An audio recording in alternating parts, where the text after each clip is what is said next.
y ya después nos vamos. Adelante. Presidente, muy buenos días. Ramón Ramírez Gutiérrez, de Noticieros El Reloj, de la Tlajequeña 91.5. Como siempre que saben los paisanos que venimos, le mandan un saludo y un agradecimiento por todos los programas sociales que ha usted enviado al estado de Oaxaca. Principalmente el beneficio es para pueblos indígenas, pueblos migrantes, que lo tienen en una alta estima y como usted lo sabe. Hay algunas situaciones particulares que le voy a comentar, no son generalidades. Por ejemplo, el pueblo chocholteco le pide una audiencia con gobierno federal para ver el tema de las avionetas que ellos creen que bombardean las nubes y que no permiten la lluvia en la zona. En la comunidad de Yutecoso, Santa Lucía Monteverde, hay un banco bienestar que está pendiente de construcción. Ellos hicieron un muro de aproximadamente 100 metros para aplanar la superficie donde se iba a construir. Llegó a supervisar la Sedena, pero lamentablemente no se le ha dado continuidad. Bueno, también déjeme darle un saludo de su amigo Lafinini, de los amigos de Atenco, que dice que están pendientes todavía 100 aproximadamente poseedores de tierra, que falta que se les entregue sus posesiones legalmente, sus títulos de propiedad. Después de ahí, pues también informarle que el FESOE, este fondo, este financiamiento para luz eléctrica sigue avanzando en Oaxaca. El ex senador Héctor Sánchez se ha dedicado a recorrer las comunidades, pero todavía falta que se agilice los presupuestos. Hay algunas zonas semiurbanas que van a ser beneficiadas con este recurso para tener energía eléctrica en ciudades pequeñas como Tlaxiaco, como Guajuapan, y que están en lista tal vez por la lista 17, 18, y que necesitan que se agilice porque son poblaciones que ya viven, que necesitan la luz para todas las actividades que se tienen.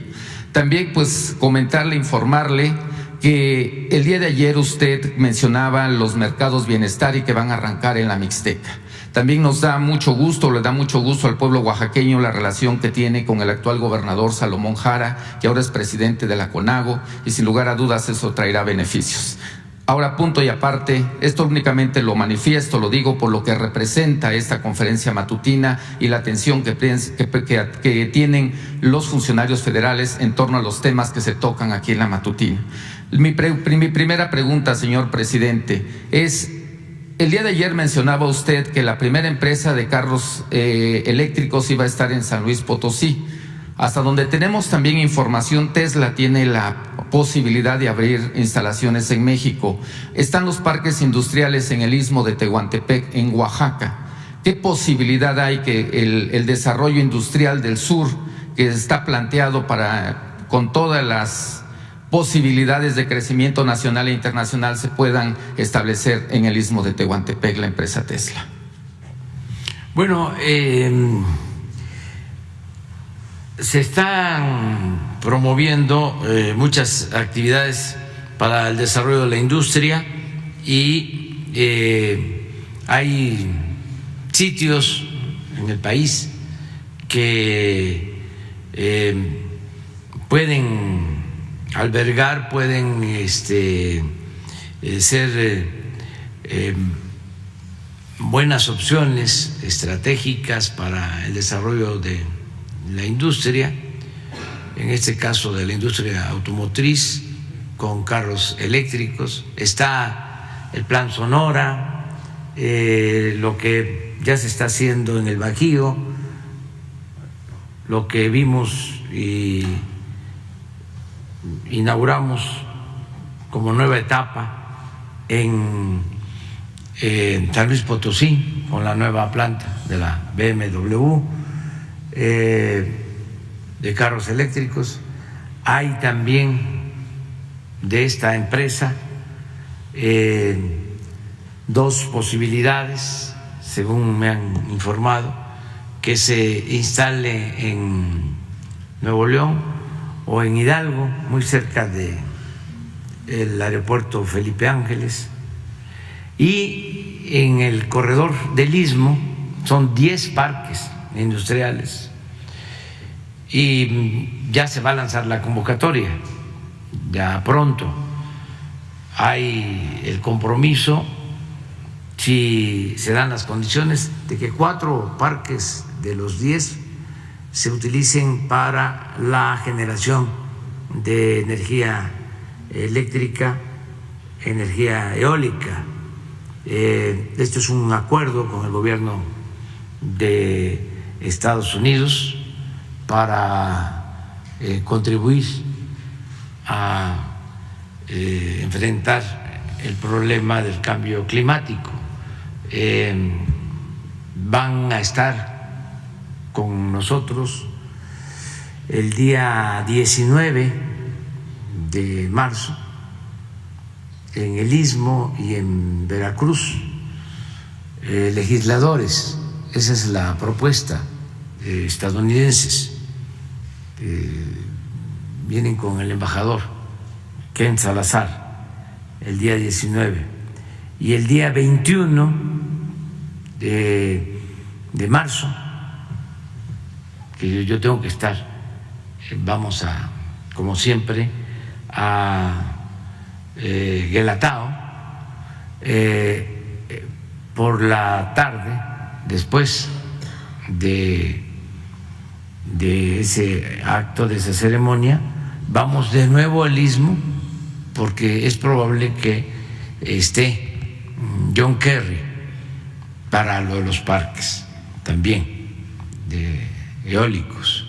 Ahí el propósito es que sean parques de la Comisión Federal de Electricidad y que el financiamiento lo aporte Estados Unidos o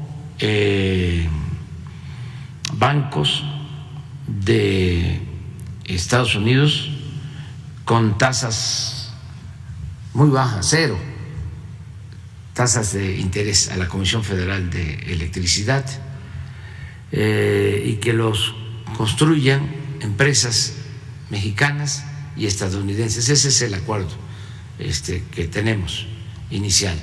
Entonces, los 10 parques del Istmo van a ser licitados, tienen mucha demanda, tiene mucho futuro el Istmo, mucho futuro, porque se están rehabilitando las vías del ferrocarril desde Guatemala, la frontera con México, hasta Ixtepec, y de Salina Cruz a Coatzacoalcos, y se están mejorando, ampliando los 2 puertos. Incluso se va a desasolvar el puerto de Chiapas y se está creando infraestructura, un rompeolas de 1,5 kilómetros en Salina Cruz para que puedan entrar barcos muy grandes de gran calado, y lo mismo en Coatzacoalcos, y con el tren y con los parques industriales. Esa zona ya tiene bastante desarrollo, ya hay mucha actividad, porque además en Salina Cruz se está rehabilitando la refinería, se está construyendo una planta para procesar combustóleo y convertirlo en gasolina. Es una coquizadora con una inversión pues de alrededor de $5,000 millones, y del lado del Golfo, en Minatitlán, también se está rehabilitando la refinería. Se va a crear en Coatzacoalcos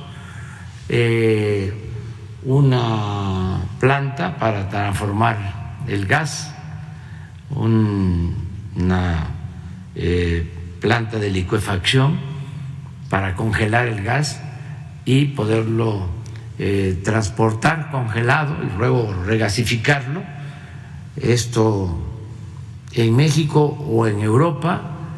Y también ya se firmó el contrato para llevar gas del gasoducto marino de Tuxpan, Veracruz, a Coatzacoalcos. Entonces, el Istmo tiene muchísimo potencial para el desarrollo de la industria. Además, es pensar en la costa este de Estados Unidos, que está prácticamente virgen, y el intercambio económico lo tenemos en el norte del país, pero con estas obras y con la rehabilitación de los puertos, pues se va a poder tener más comercio con Estados Unidos. Ya hay un barco que tiene capacidad para subir un tren con 70 vagones en Coatzacoalcos y baja en Alabama y ahí se conecta para ir a Nueva York y toda la costa este de Estados Unidos. Eso ya está sucediendo desde Coatzacoalcos. Suben el tren completo al barco, 70 vagones, y trasladan mercancía. Entonces, eso tiene mucho futuro. Acaban de dar a conocer los datos sobre crecimiento económico y por primera vez en mucho tiempo estos estados del sureste que no crecían económicamente en décadas, en vez de crecer había decrecimiento económico, ahora están en los primeros lugares en crecimiento económico, porque lo que estamos procurando es, sin abandonar el norte, sin abandonar el Bajío, el centro, se está invirtiendo en el sur sureste, que estaba completamente marginado, y se está equilibrando el desarrollo. ¿Sí? Antes era así, ahora está ya nivelándose, y eso es muy importante. Es cosa de revisar los datos de crecimiento de estados como Chiapas, por ejemplo, que está en los primeros lugares en crecimiento económico el año pasado. ¿Sí? Y lo mismo Tabasco y otros estados, Oaxaca, Veracruz, desde luego Quintana Roo, pero ese ha sido la excepción en décadas, por Cancún, pero los demás estados no crecían. Toda la gente de Chiapas, de Oaxaca, de Tabasco, de Veracruz, incluso de Campeche y de Yucatán, se iban a trabajar a Cancún porque no había empleos en el sur sureste. Ahora es ya distinto, están cambiando las cosas, pero vamos a tomar en cuenta todo tu planteamiento. Presidente, mi segunda pregunta, en el tema de migrantes, una sociedad, parte de la sociedad mexicana, y con esto quiero saludar también a la jefa de gobierno, al canciller mexicano. Viene la elección del 2024 y otra vez se pone en cuestionamiento la participación de los migrantes mexicanos. Principalmente ellos plantean lo que ya desde el proyecto político de usted, la creación del Estado 33, el 32 la Ciudad de México y el 33 los migrantes mexicanos, que el día de ayer me decían que si mandan más remesa a los mexicanos es por la confianza que tienen en su gobierno, en el gobierno de la Cuarta Transformación de Andrés Manuel López Obrador. Pero todavía se sienten un poco restringidos en el poder que tienen ellos para elegir a nuestros gobernantes y la participación política. Concretamente dicen, ¿por qué no, si da tiempo, legislar en la creación del Estado 33? ¿Y por qué no se les permite a través del pasaporte y la matrícula consular, que son documentos oficiales con mucha credibilidad, la posibilidad de poder participar en la elección federal del 2024? Pues yo creo que ya no está. Tuvo que retirarse.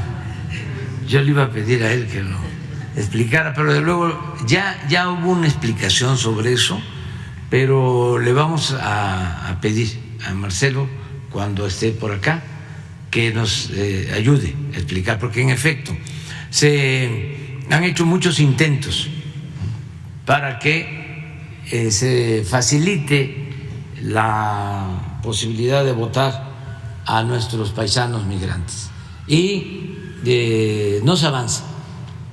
Incluso se han dedicado muchísimos fondos con ese propósito.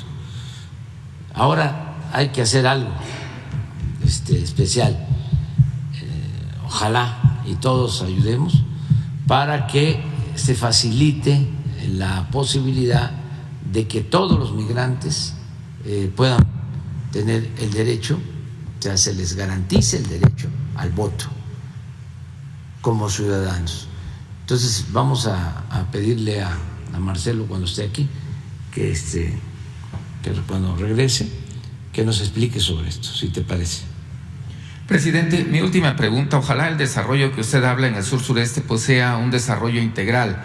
Estamos muy orgullosos los oaxaqueños del Istmo de Tehuantepec, pero también hay otras regiones. Ojalá en esta visita que va usted a hacer el 21 de marzo pudiera usted visitar la Mixteca nuevamente, a lo mejor La Cañada o a lo mejor en la región de Tuxtepec, para que también se sientan cercanos con usted los oaxaqueños. Pero mi última pregunta, presidente de la República, hay un tema pendiente de justicia para Oaxaca, que es la masacre en Nochistlán. Escuchamos con mucha atención que se avanzó en el tema de Ayotzinapa, hay claridad, y sin en cambio la masacre que hubo de personas en Nochistlán, todavía está pendiente este tema para la justicia y usted lo ha dicho, hay que saber la verdad, por el bien de todos hay que saber la verdad.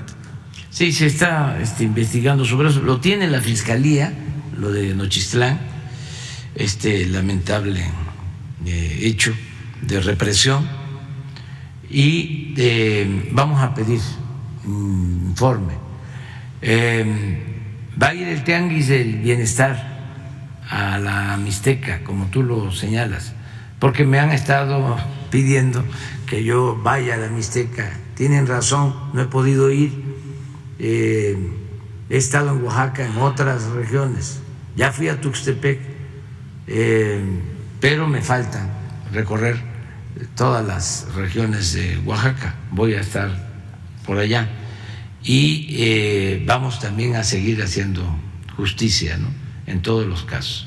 La Fiscalía tiene todos estos asuntos pendientes y vamos a pedir que los atiendan y les den curso, ¿no?, que no queden ahí archivados los expedientes. Muy bien, vamos con Jorge.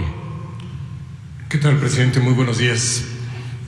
Presidente, usted nos ha comentado que el espíritu de la reforma electoral que ha enviado al Congreso de la República es precisamente para tratar de abaratar los costos de las elecciones, que no resulten tan caros para el erario estas elecciones que se realizan además de manera muy frecuente en los estados y después la federación.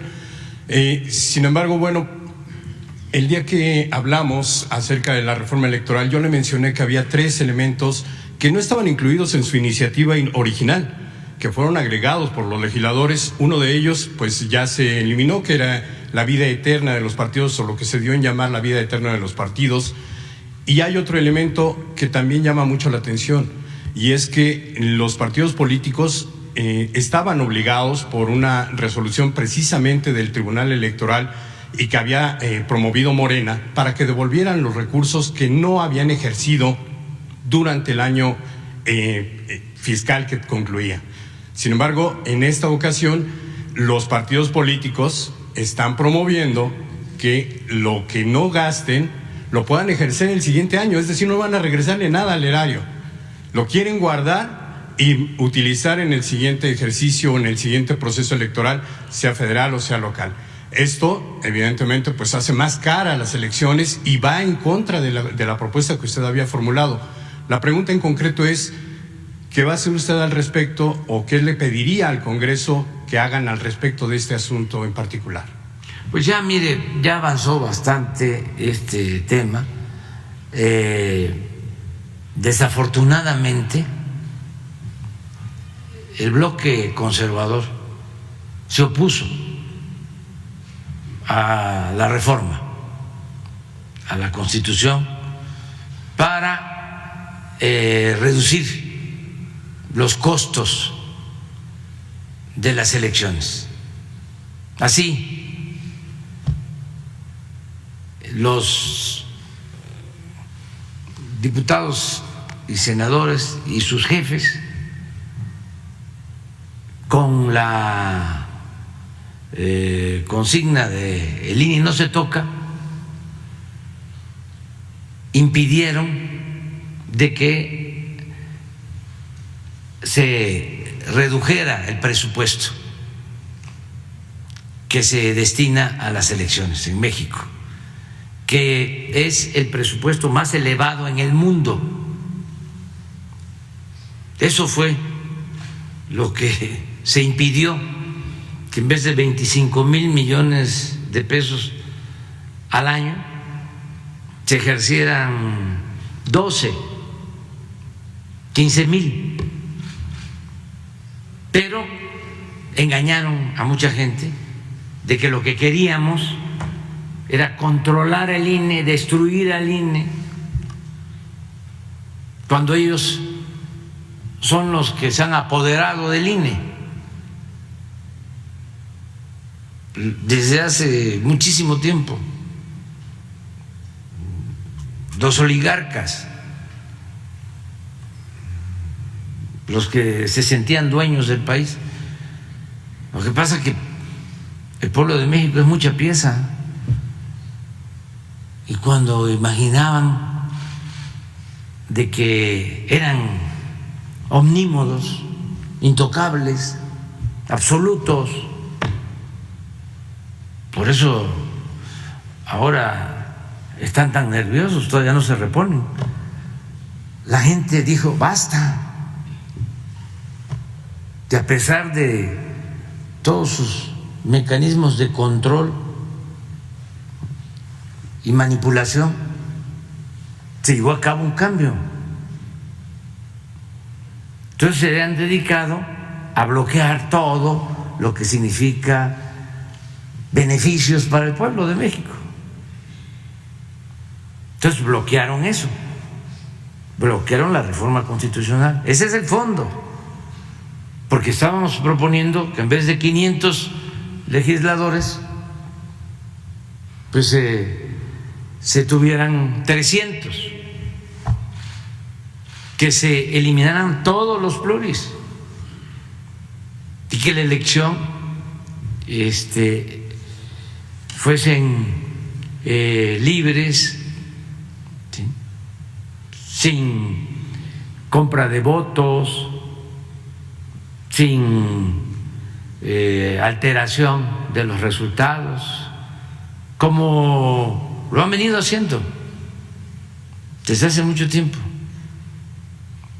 O sea, la oligarquía, los que se sentían dueños de México y sus achichincles. Acabamos de conmemorar un aniversario más de la promulgación de la Constitución del 17 y todavía no me responden a la pregunta: ¿cómo fue que en 36 años reformaron la Constitución muchísimas veces hasta quitarle su origen, la letra y el espíritu original de la Constitución del 17? Casi la aniquilan, como cuando el Porfiriato, que salieron al balcón aquí cerca, los Flores Magón, con una manta que hacían el hijo del aguizote: la Constitución ha muerto. Nada más faltaba eso. Bueno, porque en 36 años se dedicaron a reformar la Constitución para entregar a particulares los bancos, las empresas públicas, las minas, el petróleo, la industria eléctrica, los puertos, los aeropuertos, los ferrocarriles, bueno, las cárceles. las guarderías del Seguro Social.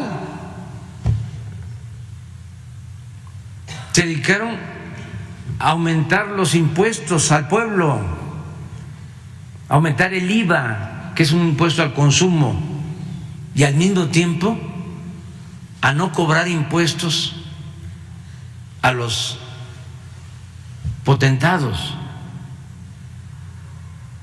Entregaron las pensiones para su administración a grupos financieros, a bancos, las pensiones de los trabajadores. Querían privatizar por completo la educación, la salud.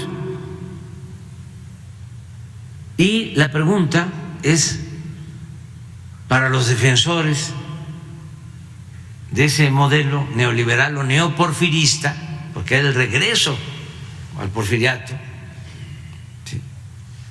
Dar marcha atrás a todo lo que se había conseguido con el sacrificio de 1 millón de mexicanos que lucharon en la revolución.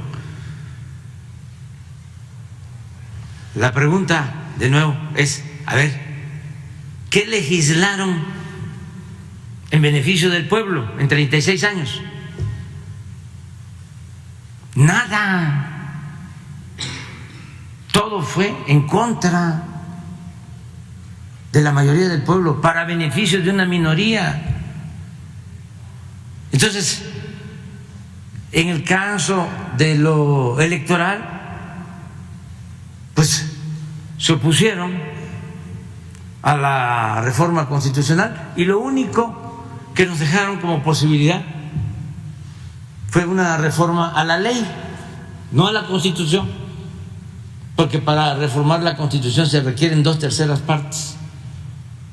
Esta es una buena lección hacia adelante, para que cuando se vaya a votar se tenga presente que se vota por 3 cosas. Se debe de pensar en el candidato, se debe de pensar en el partido, pero sobre todo se debe de pensar en el proyecto. Eso es, como se decía antes, lo mero principal. Entonces, como no se obtuvieron las 2/3 partes de los votos, para atrás la reforma. Entonces solo nos dejaron la posibilidad de hacer una reforma legal que requiere de mayoría simple, pero muy acotado, porque esa reforma a la ley electoral no puede ir en contra de lo establecido en la Constitución.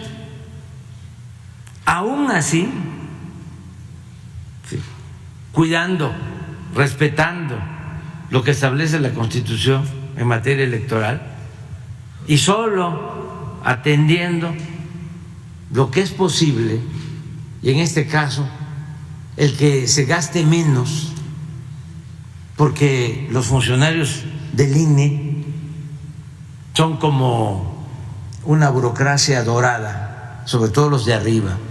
El presidente del INE y todos los consejeros ganan más que yo, y eso es violatorio a la Constitución.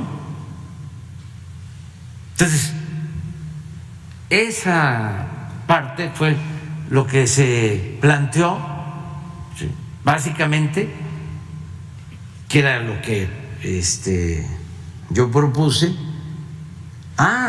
Pero también eso lo consideran un atentado a la democracia, estos hipócritas,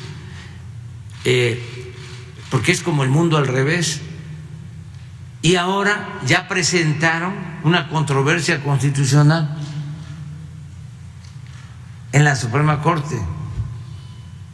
Entonces vamos a esperar a ver qué resulta. Pero la verdad es que era muy importante la reforma constitucional para afianzar una auténtica democracia eficaz, no costosa. Sin embargo, aún con todos los obstáculos que estamos enfrentando, aquí lo esencial es que la democracia se llama pueblo. El soberano en la democracia es el pueblo. Entonces, con todos sus aparatos estos de control y de manipulación, no van a poder detener el avance democrático del país. Sí, presidente, pero la pregunta en concreto es, los partidos políticos hoy reciben 5,000 millones de pesos anuales. 3 partidos políticos reciben más de 1,000 millones anuales. Sí. PRI, PAN y Morena. Sí. Ellos 3 son los principales beneficiarios. Sí. Y hoy todavía quieren guardar dinero, gastar menos en una elección donde probablemente no van a ganar, o donde van a poner a mujeres que no tienen el apoyo del partido. Generalmente es así, donde las hacen perder a los candidatos que no tienen oportunidades, y van a reservar ese dinero para gastarlo ¿en qué, presidente? ¿En qué? Cuando el pueblo necesita el dinero, cuando los programas sociales requieren mucho más recursos. Hay que reclamarle, pero no, ahora sí que... No, le pregunto... No es a mí, o sea, le pregunto, hay que reclamarle a Claudio X González, ¿sí? Que es el jefe. Sí. No, la pregunta, presidente, sigue siendo la misma. Sí, es que gastan mucho los partidos, y era lo que queríamos evitar, pero... Eso lo aprobó Morena, el grupo, PT y el Partido Verde. Sí, y el PAN y el PRI y todos. No, en esta ocasión los conservadores que menciona usted votaron en contra. Sí, pero en la esencia el planteamiento original era quitar. Exacto. Quitar completamente estos excesos en el manejo del presupuesto de los partidos. ¿Va usted a actuar en consecuencia? Está en la Corte. Había prometido usted el veto antes de que se publicara la ley, y para que llegue a la Corte necesita primero aprobarse. No, si yo veto ahora, imagínense, me van a tachar de dictador. Presidente, pero la ley no ha sido aprobada. Todavía no ha sido aprobada. Tendrá que ser aprobada por el Congreso, y después publicada por usted, por el Ejecutivo Federal. Y es el momento en que usted podría utilizar el veto antes de que llegue a la Suprema Corte. Sí, puede ser, pero yo entiendo que ya está. Son 2 leyes las que se aprobaron, faltan 4. No, si faltan, sí lo hacemos. Pero el asunto es ese, o sea, de fondo, que el bloque conservador se opuso a la reforma. Yo estaba proponiendo reducir el presupuesto, que no fuesen 500 legisladores sino 300, que a los consejeros no los eligieran los partidos, sino que los eligiera el pueblo. Eso es lo que yo proponía. Sí, pero en esta ley posible, lo deseable era eso. Lo posible es lo que están haciendo los partidos para guardar ese dinero, tenerlo para el siguiente ejercicio. Y usted conoce perfectamente la política mexicana, presidente. Cuando un partido político tiene dinero, las cosas se vuelven complicadas. No, pero no solo es eso. Conozco muy bien, y sabes que ya lo he platicado. Cuando se hizo la reforma electoral en las épocas de Zedillo, aumentaron de manera desproporcionada el presupuesto, y yo era dirigente de un partido y rechacé el dinero. O sea, yo tengo autoridad moral para poder decir que nosotros no utilizamos dinero del pueblo en exceso para labores políticas electorales. En ese entonces, ¿sabe qué me dijo Zedillo? Porque decidimos no votar por su reforma electoral.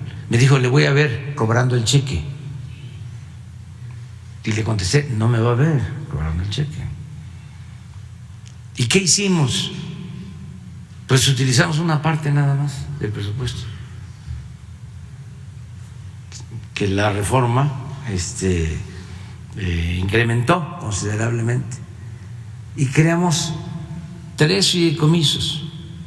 Uno, para apoyar a viudas y a huérfanos de los que habían perdido la vida luchando por la democracia y habían sido reprimidos durante el gobierno de Salinas de Gortari, como 200 asesinados. Y a sus viudas, esto para los jóvenes, pues, y a sus hijos, o sea, para que no se piense que llegar a la democracia en que estamos ha sido cosa de los del INE. Hemos llegado a donde estamos por el pueblo, con el sacrificio de muchos. Bueno, se mantuvo eso, el apoyo, una parte del dinero. Segundo,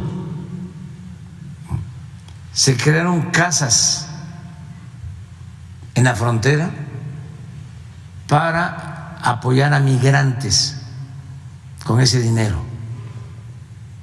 Y lo tercero, que también me llena de orgullo, decidimos utilizar parte de ese dinero para entregar de manera gratuita los libros de secundaria, que no eran gratuitos, tenían que comprarlo los padres de familia. Estoy hablando de 1996, 97. Bueno, empezamos a entregar los libros gratuitos con ese dinero del presupuesto del partido, con los excedentes, a los municipios donde nosotros gobernábamos, entregábamos gratuitos los libros. Entonces montó en cólera Zedillo y le dio la instrucción. Por eso es importante ser opositor, pero defendiendo causas populares. Sí. Todos los libros de secundaria se entregaron en todo el país de manera gratuita. Fue por nosotros. Entonces, nunca hemos nosotros derrochado recursos del presupuesto, porque siempre hemos sostenido que el presupuesto es dinero del pueblo, no es dinero del gobierno ni de los partidos, es dinero del pueblo. Entonces, ahora usted me dice, oiga, pero le falta, ¿no? Todavía, porque los partidos, pues sí, porque Claudio y sus socios de los partidos conservadores se opusieron a la reforma constitucional. Ahora, que en la ley electoral se siga contemplando esto, que no es lo mismo, o sea, porque el que tengan fideicomisos, ¿sí?, que según lo que tú estás planteando, que lo que no ejerzan lo puedan meter en un fideicomiso para ejercerlo después, no es lo mismo que la disminución, ¿sí?, por ley de lo que les corresponde a los partidos, lo que van a recibir los partidos, que era lo que yo planteaba. De todas maneras lo voy a ver, pero ya es un asunto, la verdad, intrascendente. Solo molesta porque se mantiene una élite, una casta divina, una burocracia dorada del INE y de otros organismos que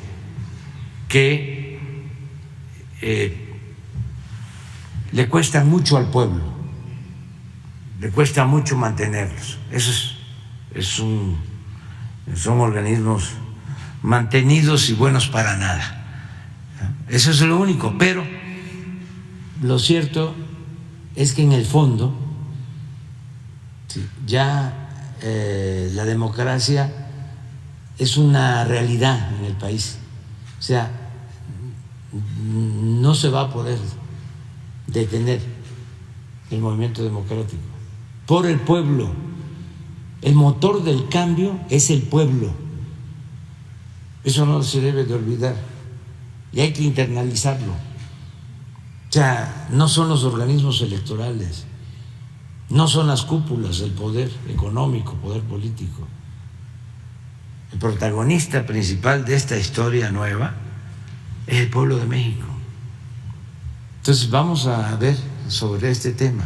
Sí, bueno, solamente para cerrar el tema, usted tiene no solo la autoridad moral, sino tiene hoy la autoridad judicial para poder corregir estos errores que están cometiendo. Fíjense que no, es que ya hay independencia.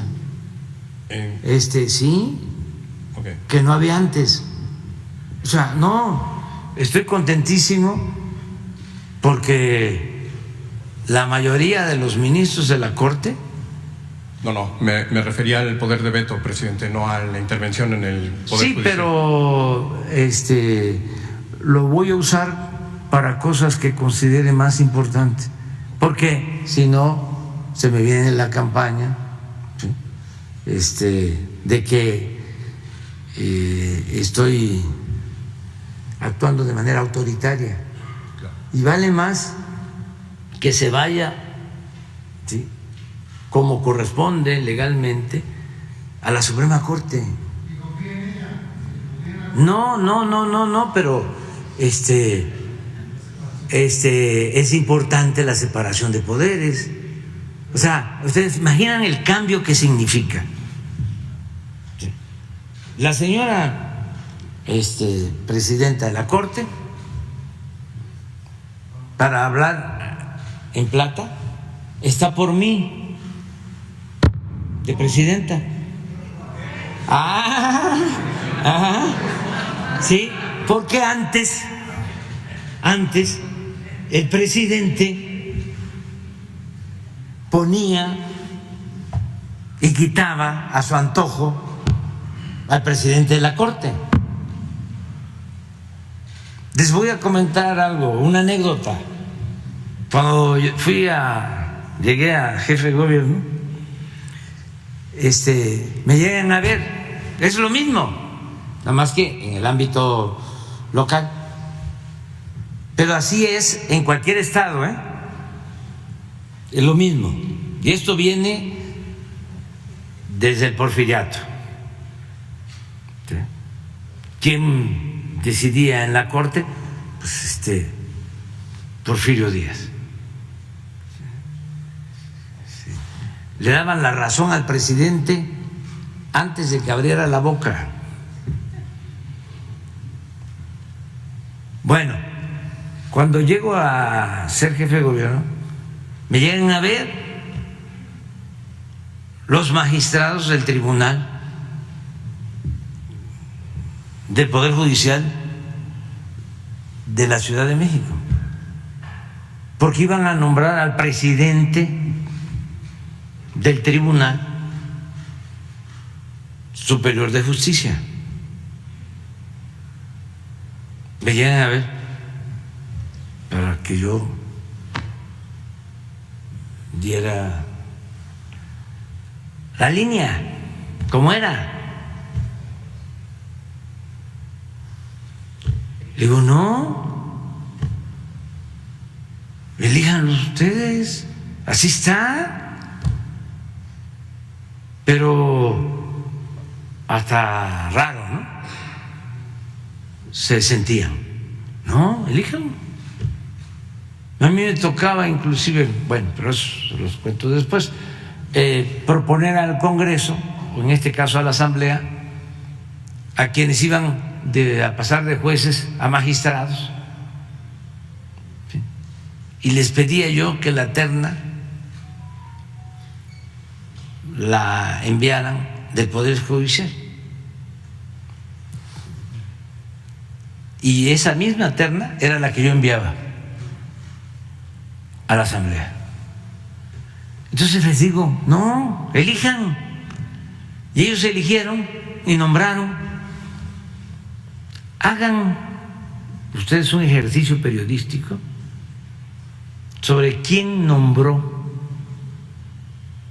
a los actuales presidentes de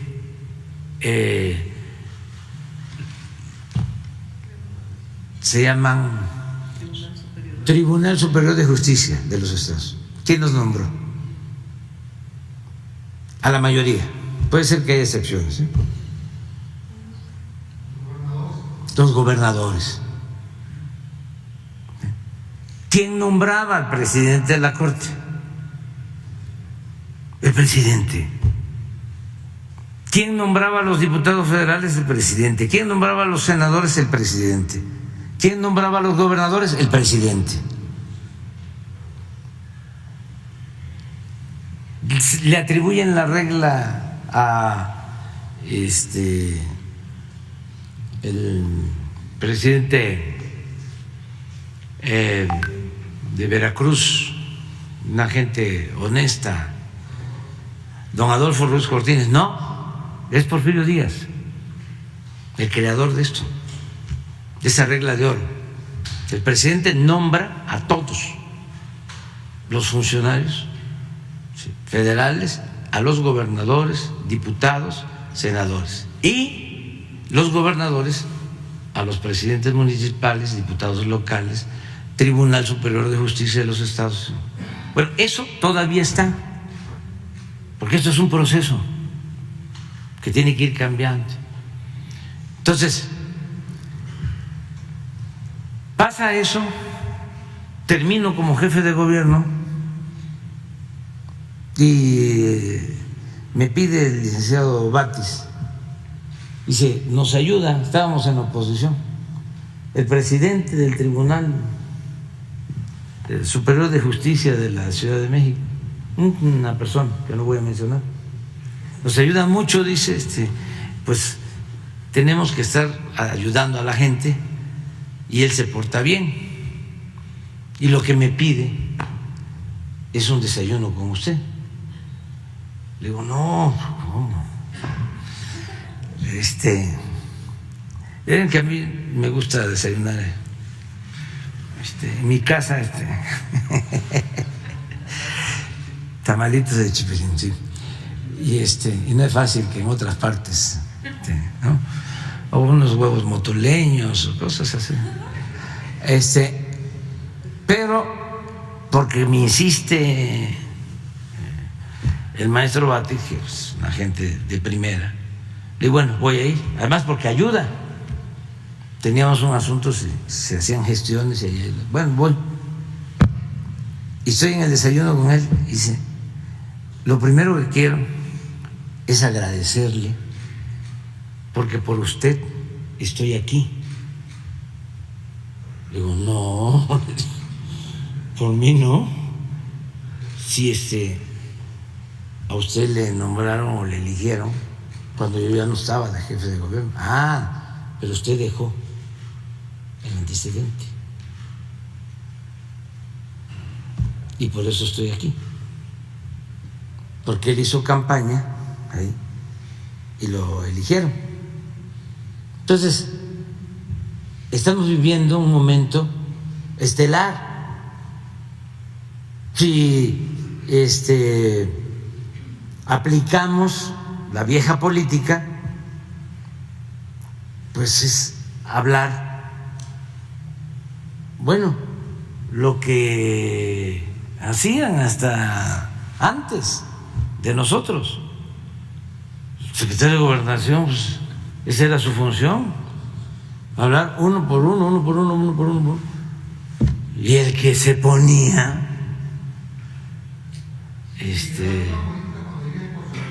¿cuándo qué?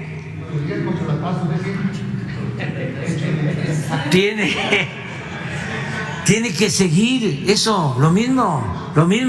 Entonces, estamos viviendo un momento extraordinario. ¿Sí? Además, ¿por qué? Porque nos hace libres. ¿Sí? Si se tiene empleados en la Corte, ¿sí?, y hay corrupción de jueces, yo me tengo que quedar callado. Entonces, si somos independientes, ¿sí?, podemos hablar. De por sí, a mí no me gusta ser tapadera de nadie. Nunca lo he sido.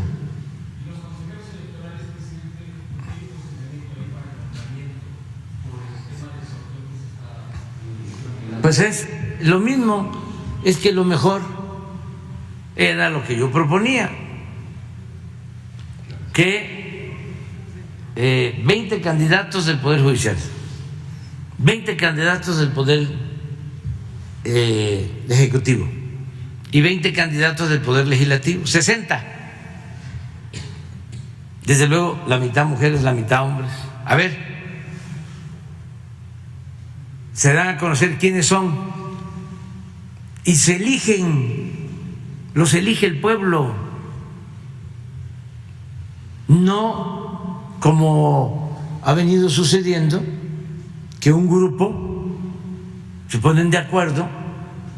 Bueno, ¿cómo están los de ahora? ¿Cómo los nombraron? Pregúntenles. O sea, ¿quién los nombró? O sea, 3 nombrados por un partido, 3 por otro, ¿sí?, y 1 o 2 por el resto de los partidos. Eso no. Presidente, en otro tema y aprovechando su experiencia y conocimiento de la política mexicana, estas declaraciones del señor Beitia, ex procurador de Nayarit, en torno a el expresidente, ¿le parecen creíbles? Es decir, ayer salió Felipe Calderón a decir que él no tenía ningún trato con narcotraficantes, pero desde su punto de vista y conociendo la esencia de los políticos mexicanos, de la clase política, ¿le parece creíble esta versión que ha dado el señor Beitia? Mire, independientemente de todo, yo lo que creo que hay cosas que no se pueden ocultar, ¿sí? E incluso en asuntos que tienen que ver con delitos o con criminalidad, se aconseja que para llegar a la verdad hay que seguirle la pista al dinero. Entonces, ya cuando veo una gente que tiene mucho dinero, que no tenía, y que pasa por el gobierno y se convierte en millonario, ya. O sea, ese es el delito mayor. Lo demás es secundario. ¿Sería el caso? Sí, en lo de García Luna. No, le preguntaba por el expresidente. Eso tiene que demostrarse si él sabía y era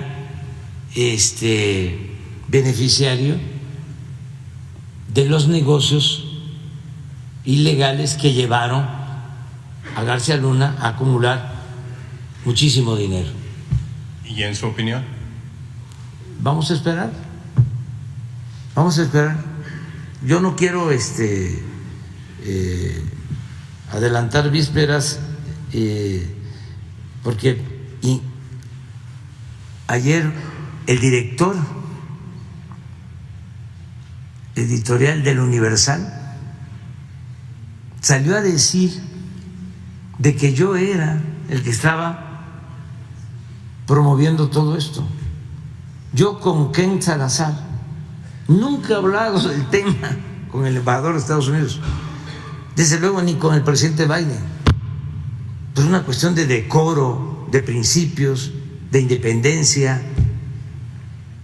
Pero este señor se atreve a decir que todo lo que está pasando en Estados Unidos, este juicio, tiene que ver conmigo. Imagínense, se trata de la autoridad judicial de Estados Unidos, porque todavía si se tratara de la Fiscalía en México, que es independiente, que es autónoma y que ni siquiera me atrevo a darle instrucción, como tampoco aquí lo que acabamos de hablar en el caso del Poder Judicial, ni siquiera me atrevo aquí. ¿Cómo voy yo a tener el control del Poder Judicial de Estados Unidos? Yo al señor García Luna nunca lo traté. Yo tuve la fortuna de que cuando ellos estaban empoderados, Calderón mismo, eso sí lo puedo decir, después del fraude también puedo decir que nos robaron la presidencia, de eso no tengo duda. Entonces se empoderan. Yo padezco en ese entonces de un linchamiento mediático, ¿sí?, extremo, de todos los medios de información, por consigna, una guerra sucia. Y decido, por suerte, no por el creador, porque la suerte también cuenta mucho en política, irme a recorrer todos los pueblos de México. Y políticamente me dan por muerto, porque además, ¿quién iba a publicar mis declaraciones? Nadie. Entonces, ellos pensaron, porque hay hasta constancia, una vez le preguntaron a Calderón, ¿y cómo está López Obrador? ¿En dónde anda? Ahí anda, en los pueblos, reuniéndose con 5, con 10 gentes, como loquito. Y ellos acá, en la élite, sintiéndose todopoderosos y con un mareo tremendo, porque el poder atonta a los inteligentes cuando no hay principios, cuando no hay ideales, y a los tontos los vuelve locos. Entonces se sentían todopoderosos, de ahí los excesos y mucho dinero. En el caso del expresidente Calderón, ¿se ha identificado algún patrón anormal en sus ingresos, es decir, que no correspondan, como en el caso del señor? Yo no tengo conocimiento de eso, porque se pidió a la gente que se decidiera si se le iba a investigar o no a él y a otros expresidentes, y aunque la mayoría votó porque sí se investigara, no se alcanzó el porcentaje de de participación para que la consulta fuese vinculante. Pero eso le va a corresponder a la autoridad y no nos adelantemos. Yo ya planteé desde hace algún tiempo, son tres cosas. Una, que García Luna es inocente y le fabricaron el delito o los delitos. Esa es una. Ahí tendrá el gobierno de Estados Unidos, la Fiscalía, que explicar bien qué fue lo que pasó. ¿Sí? O sea, porque es increíble que se tiene 3 años detenido, se supone que tiene todas las pruebas y es el parto de los montes. O sea, resulta que es el parto de los montes. Esa es una. 2, bueno, y si es así, ¿qué preocupación puede tener Calderón? Nada. La segunda es que sí se metió, García Luna, le van a aprobar cosas, lo van a juzgar, pero no sabía o no vinculan a García Luna con Calderón. Esa es la segunda. Y la tercera es de que era García Luna y sí lo sabía Calderón. Y sí hay complicidad. Eso es lo que vamos a terminar de conocer. A mí me llama mucho la atención porque como este es un asunto de asociación delictuosa, es una relación de componendas y de complicidades. Ya no lo digo, pues, y no lo voy a volver a decir. Antes sí lo decía, que era una mafia de poder. Pero ya, se acabó. Bueno, entonces, como existe todo este tipo de relaciones, ayer, no sé hoy, pero ayer vi los periódicos. Nada más por de formación profesional. A ver, solo uno trató el tema, de todos. Ahora ya me imagino pues que ya hoy sí ya está en 8 columnas en todos, ¿no? A ver, vamos para dar una repasada. A ver las 8 columnas de todos. Porque, a ver, dicen los periodistas mexicanos, ¿no?, a los que respeto mucho, dicen la nota es la nota. Y yo les pregunto, ¿es nota o no es nota? Bueno, pues vamos a ver si es nota. Acá no fue nota. ¿Cuál es? Consumo de cigarros y chatarra no cede. No fue nota. Adelante. Jornada. Ahí sí fue nota. Protege a El Chapo. Orden de Calderón y García Luna. Beitia. Síguele. No, es la misma. Implican a Calderón, pero de oídas.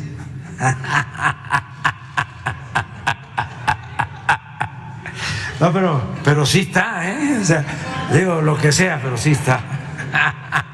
Aunque sea de oídas. Bueno, adelante. Ahí sí, embarran a Calderón en Nueva York. Y él niega todo acuerdo con el narco. Sí está. Adelante. Ahí sí no. se dispara costo de pensión para adultos mayores. Se dispara. Síguele. Financiero. ¡Ay! Se la llevaron también. Impone récord el comercio México-Estados Unidos. Está buena pues, pero síguele. También superávit comercial de México con Estados Unidos. Alcanza récord. Está buena, pero adelante. No es. Ese no, ese es deportivo, ¿no?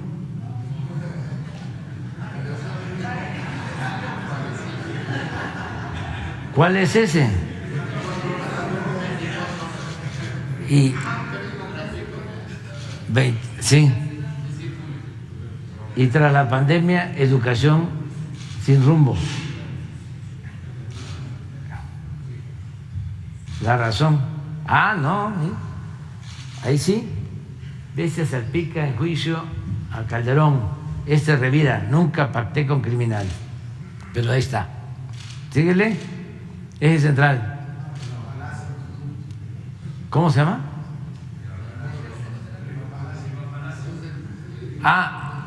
No, pues ahí está. Está muy difícil, pero ¿cuál es? México, país con más ataques a civiles en 2022. Sí. Síguele. Crónica. Colaboradores de Laida Sansores grabados al recibir fajos de billetes. Tampoco estuvo. No fue nota. La de García Luna. Síguele. Militantes no dan un peso a sus partidos. ¿Cuál es este? Sol de México. No. Síguele. El Heraldo. Iglesia pide piso parejo para 2024.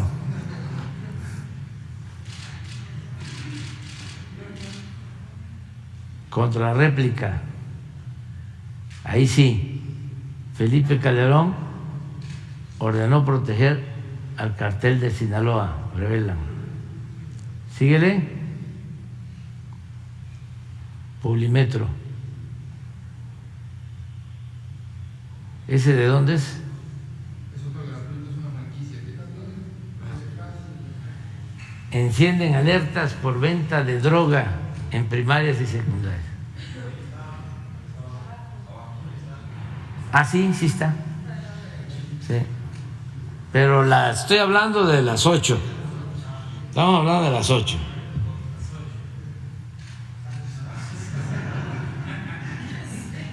¿Y esto qué es?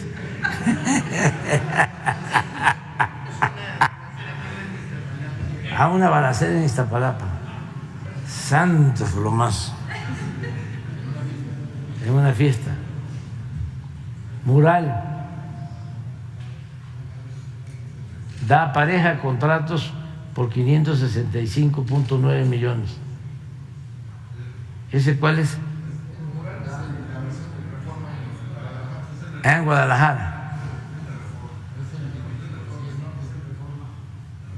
El norte. Prevé Nuevo León 150% más de inversión. Sí, pero no es 8. No es nota. Adelante. Ya, se acabó. Ahí se fueron. A ver. Mujeres.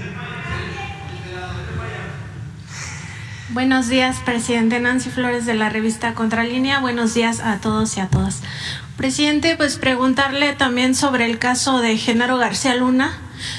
Pues ¿cómo es posible que en México no se hayan enterado las autoridades de que este personaje estaba presuntamente aliado con el cártel de Sinaloa cuando Felipe Calderón pues tenía todo un aparato de espionaje, ¿no? Este Centro de Investigación y Seguridad Nacional, el CISEN, del cual ya usted ha hablado aquí cómo se dedicaba pues al espionaje político, y existen incluso evidencias de todas las conversaciones grabadas, incluso de usted y de su familia por parte de este órgano, que no se dieran cuenta sobre todo en estos 5 años que estuvo al frente Guillermo Valdés y después estuvo Domingo López Buitrón y luego Alejandro Poiré, cuando tenían toda la tecnología en sus manos y además pues evidentemente había controles o supuestamente había controles de seguridad, ¿no? Como esto de revisar si tienen probidad las autoridades, sobre todo si van a ocupar una secretaría como la que ocupó Genaro García Luna,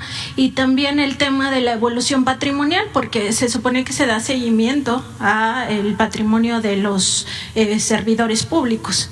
Entonces preguntarle, presidente, ¿cómo es posible que este órgano de inteligencia o de espionaje jamás se haya dado cuenta de esto? Y también, ¿qué opina usted de la desesperación de algunos personajes cercanos a García Luna de querer descalificar a los testigos presenciales del delito? Sobre todo si se entiende que en el mundo de la mafia pues no existe documentación, es decir, no hay facturas, esos no cuentan, presidente. Pues hay que esperar, yo insisto, ¿no?, en la conclusión de todo el proceso. Es muy importante que se trate el tema, que no se oculte, para lo que sostengo siempre, la no repetición, porque esto es muy anormal. Es que no es posible que al secretario de Seguridad Pública se le esté juzgando por proteger a delincuentes, pero además en un sexenio en que se declaró la guerra a las bandas de narcotraficantes, y todo indica de que se protegía a unos para atacar a otros. Es algo increíble. Es más allá, va más allá del trama de una serie de Netflix, esto que estamos viendo. Entonces, lo importante es que se conozca para que nunca jamás se vuelvan a presentar estas cosas. Y hay que, pues, esperarnos.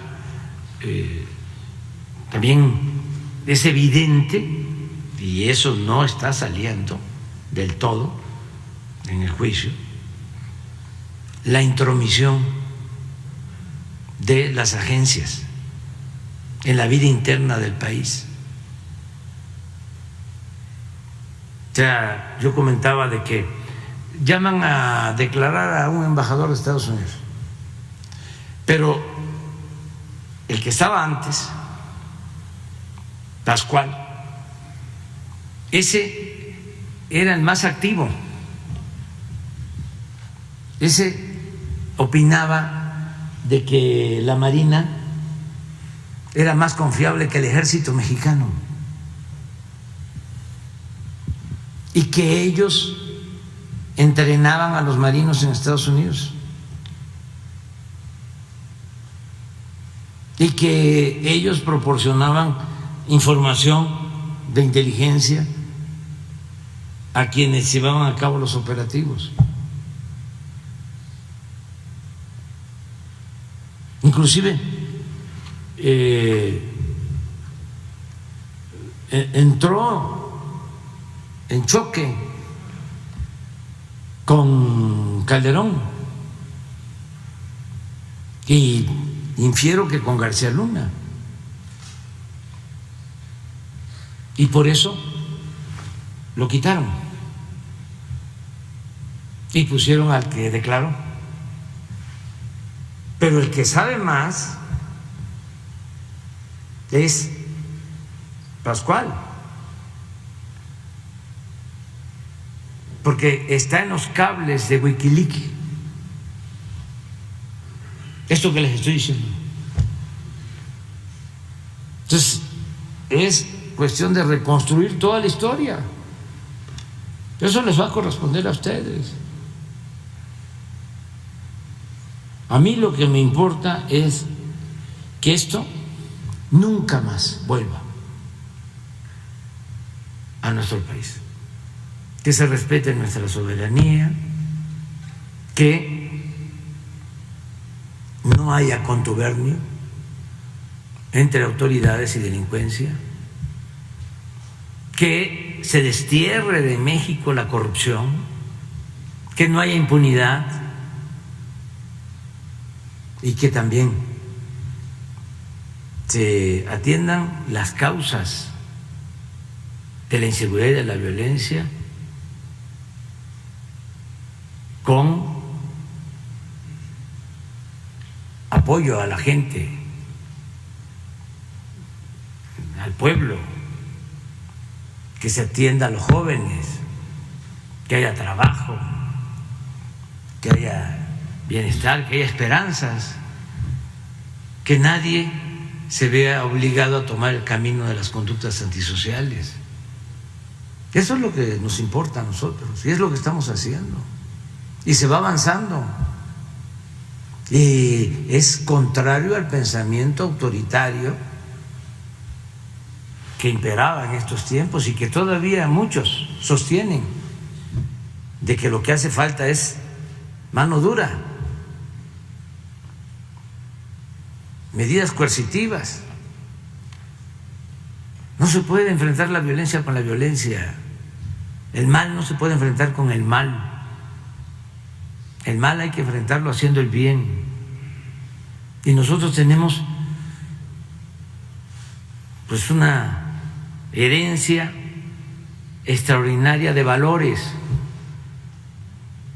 Tenemos una gran reserva de valores culturales, morales, espirituales, que se ha desdeñado por el individualismo, por la política neoliberal, por el saqueo, por la corrupción. Pues ¿qué es lo que hay que hacer? Enaltecer esos valores, reconstruir nuestro tejido social, fortalecer la integración en las familias, poner por delante la honestidad, la integridad, los principios, desde luego el amor al prójimo, y dejar de ser clasistas y racistas y no estar pensando que vale el que tiene. No, vale el que tiene, pero valores, no dinero, no bienes materiales. Pues eso es el cambio. Entonces vamos a esperar a ver en qué concluye todo esto, ¿sí? Pero sí es un replanteamiento por completo. Vean los policías, vean las fotos, pongan una foto de García Luna. Su estilo. O sea, antes los políticos eran muy peculiares también al vestir, ¿no? Sus guayaberas almidonadas. ¿Cómo está? ¿Qué dice la familia? Entonces, ¿no? Ahora van a ver el estilo. Está lloviendo ahorita Palomino, ¿no? Palomino es el segundo, ¿no? Cárdenas Palomino. Sí, véanlo. ¿Qué ideales, qué principios pueden tener?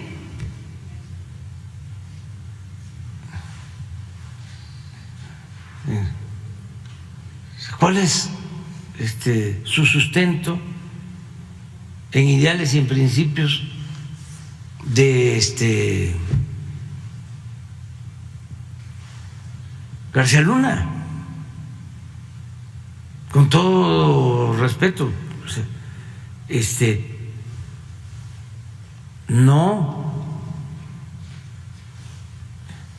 conoce la historia del país, no pero la forma de vestir, por ejemplo, cuando recibe a Hillary Clinton,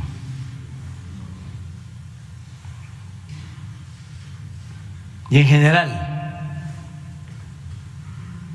y ahorita acaban de poner la de Palomino,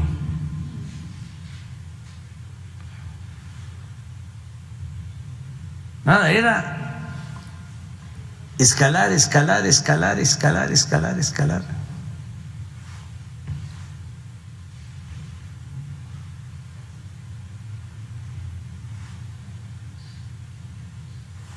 Pero era una forma, pues, de hacer política.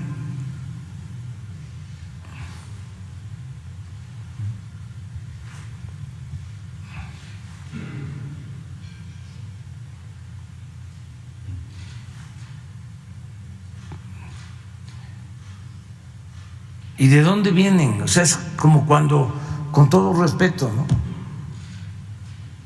el senador Chong, que estudia en una primaria pública como yo, en Pachuca, y empieza a escalar y escalar y escalar, llega el gobernador luego a vivir a Las Lomas.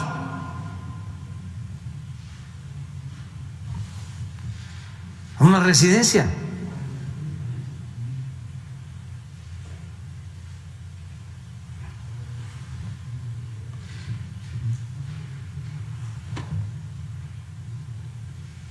Nada más así. Ponga Palominos. Incluso, ¿qué preparación en términos de seguridad? Nada. Los formaron ahí en el CISEN.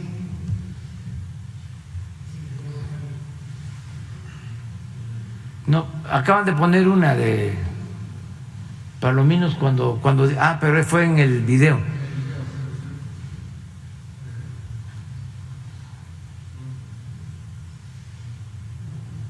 Y así seguramente es el otro, hay un tercero. Ramón Pequeño. Sí, de ese corte. Sí. Ahí está, mira.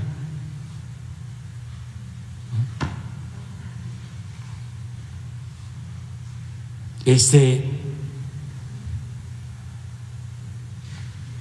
es el asunto. Presidente, en este mismo tema, preguntarle, porque en Contralínea estamos haciendo un reportaje en varias partes sobre cómo se manejaba el presupuesto público al margen de lo que aprobaba cada año la Cámara de Diputados. Esto a partir de un cambio que hizo Vicente Fox para darle esta prerrogativa a la Secretaría de Hacienda, específicamente a la Subsecretaría de Egresos, para que a través de acuerdos de administración sacara fondos de ciertas partidas a otras y no se considerara peculado. Usted ha analizado durante mucho tiempo el tema de la partida secreta de Carlos Salinas de Gortari, y se puede hacer un símil, porque en el caso de Salinas de Gortari, pues lo que ocurrió cuando se enfrentó a Ernesto Zedillo, cuando ya Zedillo toma el poder, pues es un sistema judicial y un sistema de justicia que encontró que no había, o al menos ese fue el pretexto para no fincarle responsabilidades a Salinas, que no había un destino para esa partida secreta, que la Cámara de Diputados nunca dijo esto se tiene que gastar en tal o cual cosa. Y entonces Carlos Salinas lo que hizo con este dinero, y ya todos lo sabemos, fue pues darle dinero a su familia. Este dinero se trasladó a paraísos fiscales, incluso a Suiza, y además pagar a empresarios, a políticos e incluso a líderes de opinión, a escritores. Está el caso de Aguilar Camín con sus cheques, y también a periodistas. Entonces ahí pues no se pudo demostrar el peculado porque no había un destino. En el caso de Felipe Calderón sí había destino para el presupuesto público, y sin embargo con estos acuerdos de administración pues pudo, por ejemplo, financiar su guerra contra el narcotráfico. Miles de millones de pesos salieron de la Secretaría de Hacienda para supuestamente gastos urgentes y emergentes de las secretarías de Marina y Defensa. Entre ellos hay documentos, nosotros estamos publicando los documentos que hablan de la compra de equipos de inteligencia. En realidad se trata de equipos de espionaje, y en esa época coincide con la compra de Pegasus que se hizo entre 2008 y 2011. Los montos coinciden, incluso los sistemas que se describen en estos documentos coinciden con el sistema Pegasus. En este caso, presidente, que sí había un destino para estos recursos y se trasladó a otros, pues no cabría la posibilidad de que las autoridades federales investigaran si aquí se cometió peculado, este delito de trasladar de una partida a otra sin avisar al Congreso y sin que el Congreso lo hubiera autorizado, y en todo caso pues que no quede impune como en su momento quedó la partida secreta de Salinas. Bueno, sobre partida secreta, que existió durante mucho tiempo, y lo del manejo de la partida secreta en la época de Salinas pues fue de dominio público. Escribió un libro Pablo Gómez, que él podría explicar muy bien sobre este tema. Además,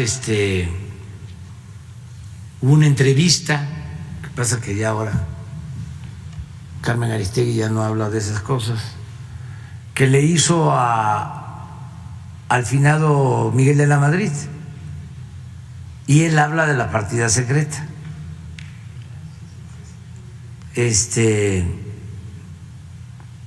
Nada más que de luego se retractó porque lo convencieron, ya estaba grande, y firmó una carta diciendo que todo lo que había dicho no era cierto, porque él ya no estaba bien de sus facultades mentales. No, eso fue una cosa tremenda porque tuvo que ver con la familia. Yo por eso me quiero retirar, porque no quiero que ninguno, ya estando grande, diga, no, ya está chocheando, y no le crean, ¿no? No, ya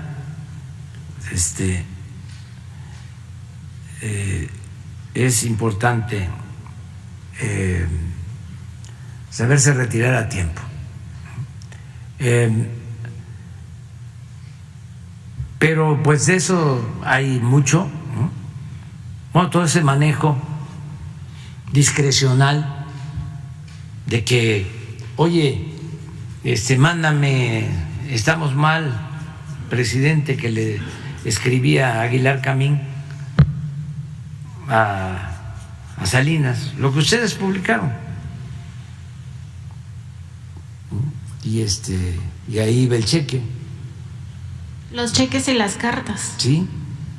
O sea, ¿cómo? O sea, yo no puedo decir o decirle al secretario de Hacienda, te ordeno que o tome en cuenta esto y págale, ¿no? Eso yo no lo puedo hacer. O sea, el presupuesto se tiene que ejercer de acuerdo a lo que se aprueba en el Congreso. Ni siquiera el presupuesto de la presidencia, o sea, porque hay un encargado de manejar el presupuesto de presidencia. Entonces, eso siguió sucediendo Y no recuerdo lo de Calderón y de Fox, o de Fox o Calderón. Lo que sí recuerdo es que en el sexenio pasado, y yo creo que eso lo heredaron, siempre en Gobernación autorizaba el Congreso una partida para seguridad y aprobaban 200 millones. Y al final lo ejercido no eran 200 millones, sino eran 3,000 millones o 6,000. Y me dices, ¿qué pasaba? Bueno, lo aprobaba el Congreso por lo mismo, porque tenían el control del Poder Legislativo. O sea, la cuenta pública la aprobaba el Congreso. O sea, es legal.